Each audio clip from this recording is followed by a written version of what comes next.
Good morning, Sister morning. Jeri Renner, alias, or was, Sister Jerome Mary. Lovely name. We'll find out how you got that. Now, it's been very cold here in Detroit these last few days.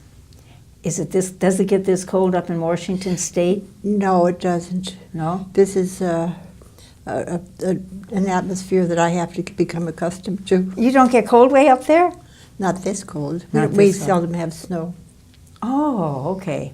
Well, anyway, we're glad to have you with us at Thank this you. time. You've been here how long? On campus? 3 months. 3 months. And you've made yourself well known, and you've acclimated, and you seem happy. It's a wonderful place. It was a great decision. Good, good. We'll look more at that decision. So thank you for wanting to tell your story, where you were born and your beginnings of your journey. So perhaps you'd like to start with, you were from, is that South Dakota? I was born in Dimmock, South Dakota in 1928. I'm number 6 of 6 children. Oh, you're the youngest. Okay. I'm the youngest and the only survivor. Oh. And it was a wonderful family. Your folks, what did your dad do? My dad was a farmer and then became a baker, and he was a great provider. And we moved into town after about 8 years, and that was a better living for all of us because farming is hard. So you had a farm, and your mom We had a helped with farm. the farm, and probably all the kids. That's true. That's true. What was your? My job was to keep the milk. I mean, the cows. No, the cats out of the milk. Oh, the cats. when they milked the cows. And were you successful? Sometimes, but there were a lot of cats. Oh gosh. Okay, so that's why they had to move to the city. Well, that wasn't the reason because of the cats, but it was a better livelihood. Good. When my dad became a baker. Oh, wonderful. What was his specialty? Well, he'd bake anything. Oh, really? Okay. He was very good at it. But anything he did, he did it well. He came from Austria, so he had to learn the language and the writing, and he used to take time to learn how to write beautifully. He wrote anything he wrote. It was well written, and it was all good grammar and beautiful penmanship. Wonderful. He was a perfectionist. What about your mom? My mother was a homemaker, and she did a lot of corporal works of mercy. She would go and take the lists of people who needed to shop for groceries and all, and she would take a little red wagon and go around up and down the streets and Wow. help them provide, with their provisions. That was the days when they didn't have 2 cars, and so she No. went with the wagon, She had a little red wagon. and the kids helped. Well, we did, but not as much as she would have liked. And what about your 6 siblings, your other 5 siblings? My 5 siblings, my eldest, Josephine, was a school teacher, and Elsie, who was my second mother, and she made my clothes and took me wherever she went, and died at the age of 17 of ulcerative colitis. And I thought You said she was your second mother. she was. She did all the things a mother normally does, and she was just a wonderful person when she died. And in those days, when the coffin and the deceased stays in the home for about a week, and I tried to crawl in the coffin because I wanted to be with her. Mm-hmm. Anyway, she was a great model for me. And then the other siblings were good too. Mm-hmm. And my brother, who was next to me, my brother Leonard, was 1.5 years older, and he was always kind to me. He also, teased me a lot too. That was not too nice of him, but he did it anyway. That's what brothers are for. Yes, yes. And so when it came around to figure out what I wanted to do with my life, I thought that I was concerned for my soul, because after my sister died, I was always fearful of death for myself, and I wanted to be ready. So I thought I should enter the convent. Oh, And I was going to be a Carmelite. I had it all signed up, went up, visited them to sign the dotted line. Did they teach you in school or No, not the Carmelites. maybe No. the monastery? So then I got in the bus and came home and decided not. So I would decided to enter the Dominicans. Now, the Dominicans, you had them for grade school or high school or? The Dominicans I had in high school, and at Holy Angels High School in Seattle. Now, maybe you could tell us which Dominicans, because that's part of your story. Oh, well, we were Everett Dominicans, and then we became Edmonds Dominicans. We closed down Everett and transferred our mother house to Edmonds. Uh-huh. And then in 2003, we joined the Adrian Dominicans. And that was a big decision. Okay, we'll get back to that. I just want to Sure. go back to the when you made your decision to enter. Yes. So you entered the. I entered our sisters, and I thought it was going to be just wonderful. And the day I entered, they had all the tablecloths on, and I thought, well, isn't that nice? It wasn't for me at all. It was one of our sisters made final profession. You thought it was for And you. I was just tolerated that day. So I thought, so I just stuffed it. I didn't say anything, but I thought, did I make the right decision? But I was welcomed later. And What about your family? I mean, coming from a large family, how did they feel about your entering? my mother wanted me to wait till I was 24. My dad was delighted. He thought I'd instant canonization the minute I entered. So that was, and my sister Helen, who's 3 years older, she went with me to the convent and cried all the way because she was letting go of me. And I was amazed that she cried. I didn't know she cared that much. Oh, yeah. So that was good. Very touching. And not only that, the Edmonds Dominicans at that time, we were very small. Right. And so I entered all by myself. And so I got one-on-one supervision through the whole novitiate. So I can't go wrong because I had to do it all right. Except when they weren't watching. Anyway, it was. Let me just go back to your family, your upbringing a little bit. You're a very positive, happy person. What was it like in your family growing up with 6 kids and parents that? We had very. My dad was very rigid.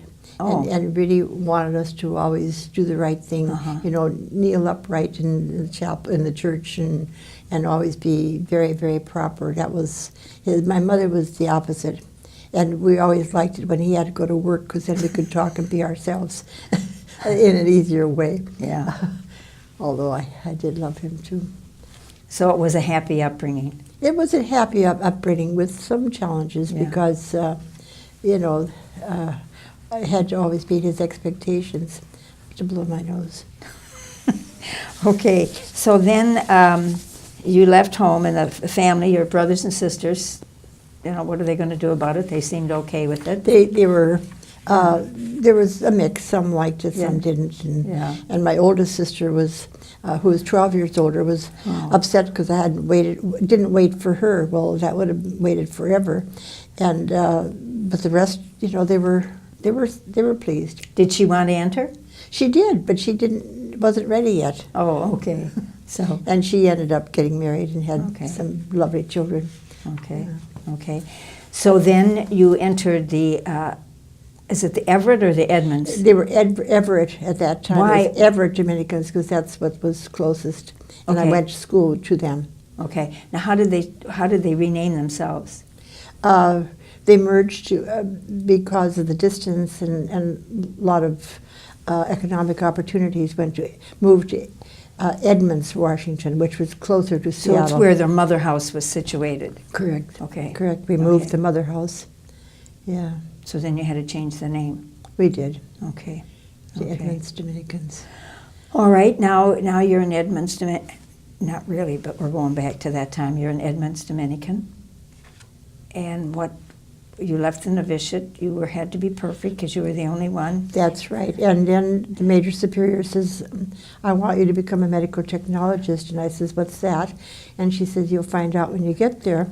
And I was sent to Minnesota alone by myself, 18, and got my degree in biology and in medical technology, took an internship in Stamford, Connecticut, came home and put in charge of the lab right away. And so I was a medical technologist for about 14 years. What did you do as a medical technologist? I did everything. I did biology, hematology, you name it, whatever a lab does. Prepare specimens for examination by the pathologist, and did it all. Did it all. And then were you called or sent? We got a new major superior, and she decided I should be a hospital administrator. And so I didn't say what's that, but I thought, well, it'd be better than what I was in. Oh, didn't know it was getting worse. So I was sent to the St. Louis University in St. Louis to get my master's in health administration. And after that, I was put in charge of both of our hospitals. And both of your hospitals in Aberdeen and Chehalis, Washington. Okay. And those were rather trying times. We had both places it was a two-hospital town. The other hospital was anti-Catholic, so there was this kind of friction that I dealt with almost on a daily basis.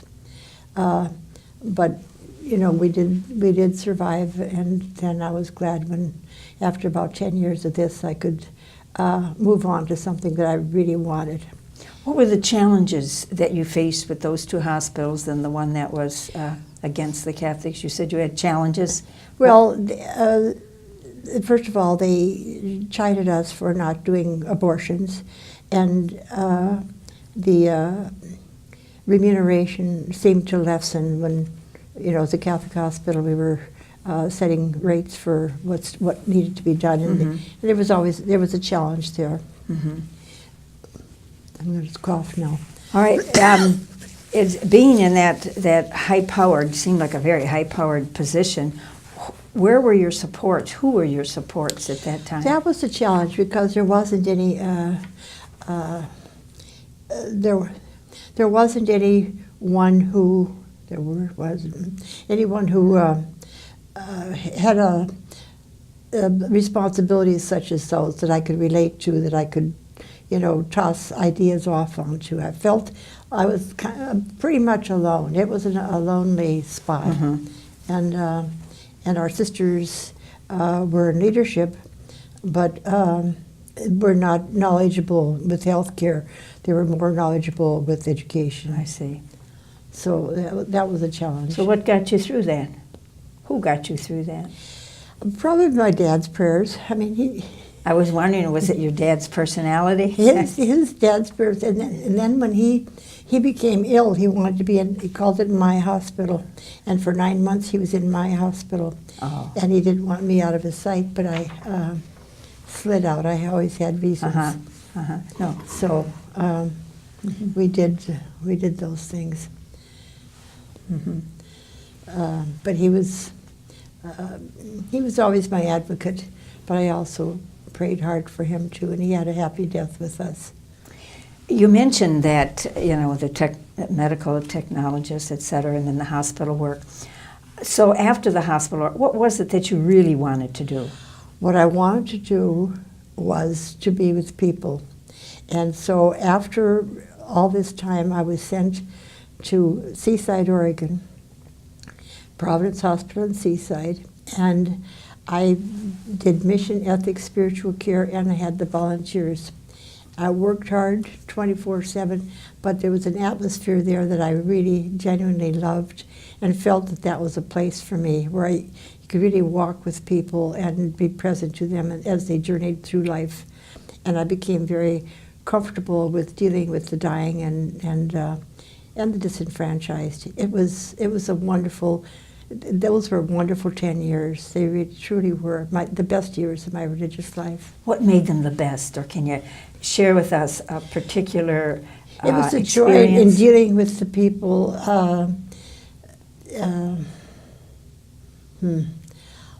I suppose a lot of it was, and I shouldn't say that, but I got a lot of adulation because I did a very good job of walking with people as they journeyed through life, as they dealt with their death experiences. There are so many, I can't, try and remember one. I think the hardest part of the deaths were the deaths in my own family, and I couldn't be close to them because I was missioned elsewhere. So that was my challenge, but in being with people as they journeyed through life was just an awesome, unbelievable experience that I never experienced, that I didn't think would And be your good. gift of listening. Apparently, I Yes, must have had it, but Well, you listen to God, we you listen don't- to your superiors, now you and are, we don't reflect on it much. We just do what we do and think, this is God, this is the gift, but we don't name the gift. So that was. So you were doing that, and that's what really For 10 energized years. you. That's right. And then my mother became ill, and so then they needed help in caring for her. So I left there and helped care for her as she journeyed with my siblings were a little jealous of me because this is my assessment. I think they were jealous because I was happy and they weren't that happy. But anyway, and so The spirit of joy was ever present exactly within you. That's right. Yeah. So Yeah. 3 days and 3 nights a week I stayed with my mother as she Wonderful. moved toward death. Were you there with her When she died? I was in the home, but she died at 5:30 in the morning. My brother was there, and I was in bed. I had gone to bed, and he was. So I thought, well, this is what God wanted. But What a special privilege to be able to be with It your was. parent It at really that time, was. or with anyone, but It was. particularly a parent It or a was. sibling. That's true. So that was my experience there. So then what was your next thing that you decided you wanted to do? After my mother's death, I kind of diddled around to figure out what does God want me to do next. But what about Jerry? What did Jerry want to do? Well, we didn't think of that in those days. We didn't think of what did I want to do? What can we do for others? We were supposed to. It was kind of a sick thought, but that's kind of the way I thought you're supposed to do for others, not do for yourselves. So Have you changed that philosophy? I have a lot. What helped you change? Well, that's a very good question. It's being around people who did what they wanted to do rather than what they were told to do. But doing what we feel also calls it what we're gifted for. Exactly. Yeah. And I did enjoy being around people. I knew that. I knew I was a people person. Right. And I would always be using whatever that gift was. So wherever I went, it was good. Were you ever offered something and you said no, thank you? I mean, as far as the ministry was concerned, because you knew the gift was not within you to do that. I didn't want to be a medical technologist. I didn't like that. I didn't like the sciences. I had to get all these chemistries and biology and all this stuff, which I didn't care for at all. So I had to study hard, and I had to make up for the fact I didn't like it to begin with. That was a long time, 10 years to be in that and not liking it. I'm sure nobody noticed that. I don't think I did mention it. Or in even- those days we didn't have those Right, discussions. You stuffed it. Right, so now you've unstuffed a lot of things and you're enjoying life, correct? I am. And The wisdom to come here to Adrian was the wisest decision, and I didn't really have to ponder it very long. It just felt right when I someone said, "Oh, did you come because you were told?" I said, "No, I came because I wanted to," and I had no. It was extraordinary when I hear from people who are uncomfortable with having to move here. I don't understand it because it's been such a wonderful experience. Now, you certainly have spent part of your life in other states, but now when you retired... 35 states. Oh, 35, that's all? Okay. So then you decide to not have any more remunerative ministry, so you're situated there in Washington State. Whereabouts in Washington? Seattle. Seattle. And you're situated in that wonderful city of Seattle. And then you're just sitting there one day and you decided it's time to come to Adrian? Well, it didn't happen quite that fast. As you're unpacking your feelings? I'm unpacking and your feelings. Exactly. And spending time with our women who could help me travel through some episodes where I really hadn't lived in community a lot because my ministry was always in isolation. So living in community was a bit of a challenge, and I became vocation director and formation director after that. And I thought I was least skilled for that, and they weren't standing in line to enter. So that was another challenging time. Hey, that was hard. That was hard. Had nothing to do with you. Yeah, that's true. Yeah. That's true. And Washington is the most unchurched state in the United States. So trying to attract vocations is another challenge. So that was. So then the big transition with merger with the Adrian Dominicans, and your being a smaller congregation, the Edmonds Dominicans. How was that experience for you? For me, it was good. It was a relief. It was not a survival, but a moving toward a bigger goal than just a small religious community. It was not, those who had difficulty with it, I found hard to understand because I was pleased about it. Mm-hmm. And, and so welcoming and so, it could not have been a better transition for me. Mm-hmm. So you had no fears or anxiety and, going from this small... I knew you had to accept me as I was. We voted on that. Kidding.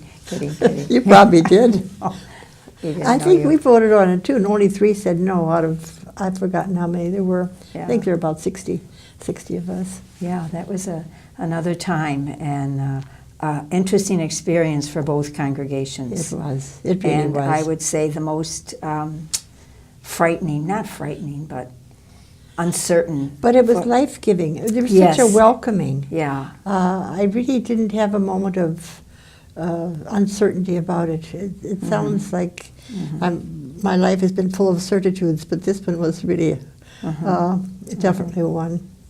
So, that's good. Well, we're glad that you had a good experience, and I'm sure you helped those that were challenged and threatened, perhaps, by the experience. I hope so. Yeah, that's good.